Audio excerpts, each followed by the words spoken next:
Hello, and welcome back to Elder Wisdom, where we dive deep into the stories, insights, and timeless wisdom that our elders have passed down to us. Every generation faces its challenges, yet through the ages, there has been one constant: resilience. Today, we'll explore some of the most powerful life lessons that have been shared by the wise among us. Lessons that continue to resonate and guide us through the difficulties of our own time. Resilience, at its core, is the ability to weather life's storms without losing hope, and perhaps more importantly, without losing yourself. It's the quiet strength that allows someone to persevere, to rise again after falling, and to find meaning in adversity.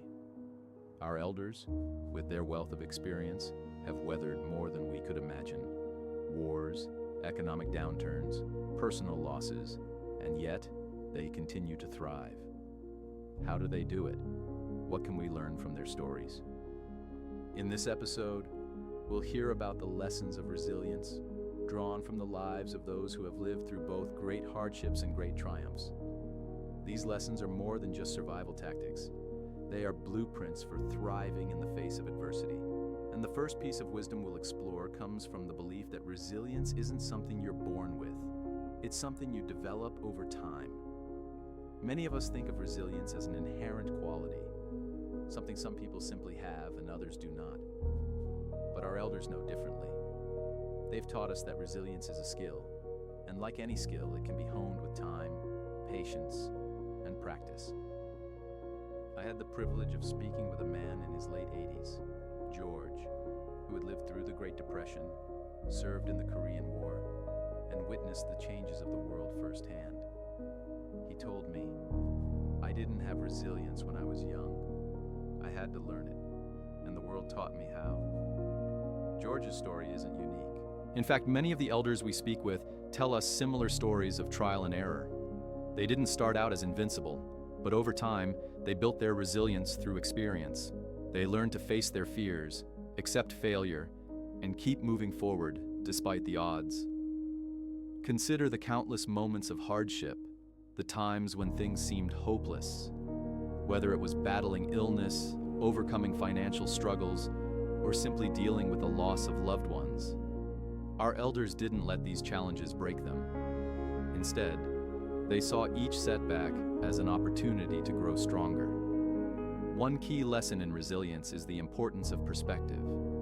As we go through life, it's easy to get caught up in our own little world, to believe that our struggles are the worst. But perspective changes everything. Let's take the story of Agnes, a woman in her 90s who faced the unimaginable.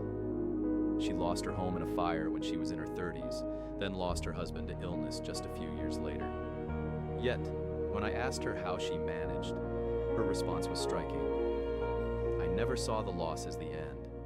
It was simply a new beginning. Every day brings a fresh opportunity."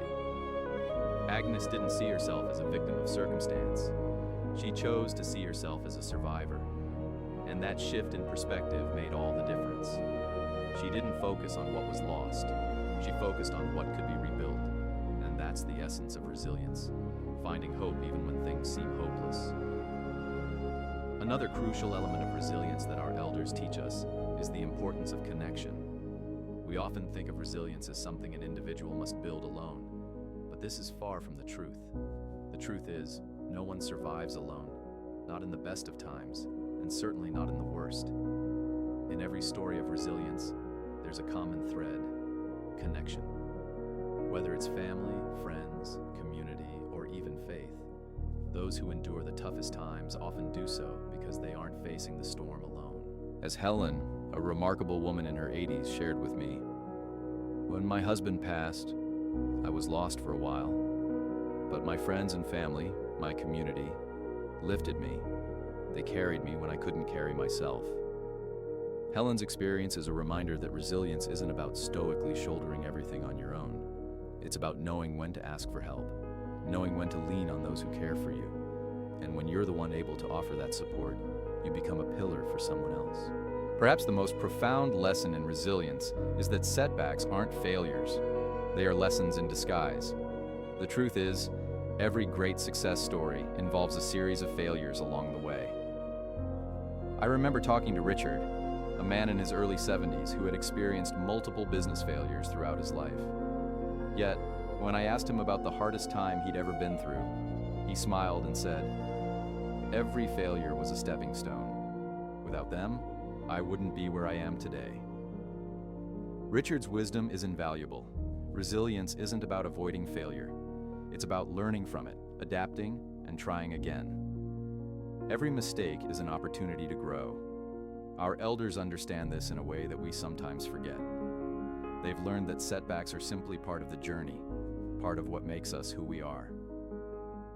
As we move forward in life, it's easy to take things for granted. We get caught up in our daily struggles and forget to appreciate what we already have. But for our elders, gratitude is a powerful tool for building resilience. Let's take a moment to think about this. The more grateful we are, the more we are able to see the good in the world, even when times are tough. Margaret, a woman who has seen nearly a century of life, shared this powerful piece of advice. When you focus on what you have, you'll find that it's always enough. You may not have everything you want, but you have everything you need. Gratitude isn't just a feeling, it's a mindset. It shifts our focus from what's wrong to what's right, from what's lacking to what's abundant. And in doing so, it nurtures our resilience, helping us stay strong in the face of hardship. As we reflect on the wisdom shared today, it's clear that resilience is not a destination, but a journey. It's a journey that is shaped by perspective, connection, the ability to learn from setbacks, and the power of gratitude. The elders who have passed down these lessons have given us the tools to navigate life's challenges with grace, strength, and dignity. But it's up to us to continue the journey, to cultivate resilience in our own lives, and to pass it on to future generations. Thank you for joining us today on Elder Wisdom. We hope these stories and lessons have inspired you as much as they've inspired us. Until next time, remember, resilience isn't about avoiding the storm. It's about learning to dance in the rain